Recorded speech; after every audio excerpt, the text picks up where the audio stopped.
नमस्कार, नीलांबरीज किचनमध्ये आपले स्वागत आहे. आज आपण आपल्या किचनमध्ये लसणाचे लोणचे बनवणार आहोत. लसणाचे लोणचे ही भारतीय स्वयंपाकघरातील एक पारंपरिक व स्वादिष्ट गोष्ट आहे. चला तर मग सुरुवात करूयात. यासाठी आपल्याला लागणारे साहित्य आहे 5 ते 6 लसूण गड्डे. याच्या पाकळ्या काढून लसूण सोलून घेतले आहे.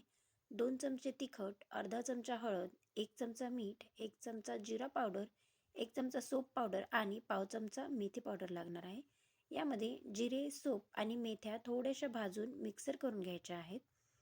एका भांड्यामध्ये पाणी गरम करायला ठेवायचे आहे आणि स्टीमर प्लेटमध्ये केळीचे पान ठेवून या लसूण पाकळ्या यामध्ये पसरवून घ्यायच्या आहेत. केळीच्या पानामध्ये लसूण पाकळ्या वाफवून घेण्यामागचे कारण म्हणजे केळीच्या पानामध्ये व्हिटॅमिन ए आणि व्हिटॅमिन सी असे अनेक आवश्यक पोषक घटक असतात. त्यामुळे आपले लोणचे अजून गुणकारी होईल. आता इथे आपलं पाणी उकळलेलं आहे. आपण यावरती ही प्लेट ठेवून घेऊया. तुमच्याकडे जर स्टीमर पॉट नसेल तर एका कढईमध्ये थोडे पाणी घालून त्यावर स्टँड ठेवून एखाद्या ताटामध्ये पसरवून वाफवून घेऊ शकता. हाय फ्लेमवरती आपल्याला याला 5 मिनिट वाफवून घ्यायचे आहे. आता एका भांड्यामध्ये हे लसूण काढून घ्यायचे आणि यामध्ये सर्व मसाले मिक्स करून घ्यायचे. तिखट 2 चमचे, हळद अर्धा चमचा, मीठ 1 चमचा, जिरा पावडर 1 चमचा, सोप पावडर 1 चमचा आणि मेथी पावडर पाव चमचा हे सर्व जिन्नस मिक्स करून घेतले आहेत. आता यामध्ये लिंबू पिळून घ्यायचे आहेत. आपल्याला साधारण 2 लिंबू यासाठी लागणार आहेत. थंडीच्या दिवसात ब्लड सर्क्युलेशन चांगले राहण्यासाठी लसूणचे लोणचे फारच फायद्याचे असते. आयुर्वेदामध्ये लसूण हे एक औषध म्हणून ओळखलं जातं.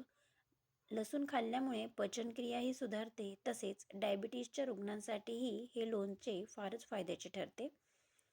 लसूण आपण वाफवून घेतले आहे, त्यामुळे हे लोणचे आपण लगेच खायला घेऊ शकतो. हे लोणचे 2 ते 3 महिने आरामात टिकते.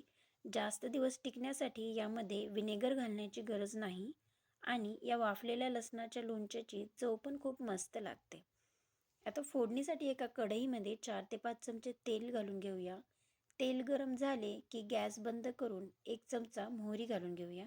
मोहरी चांगली तडतडली की ही फोडणी लोणच्यावर घालून घेऊया आणि आता हे लोणचे व्यवस्थित मिक्स करून घेऊया. लोणच्याच्या खमंग वासामुळे माझ्या तोंडाला तर पाणी सुटत आहे आणि दिसायलाही कसे झणझणीत दिसत आहे. तर मग आता मी हे लोणचं टेस्ट करत आहे.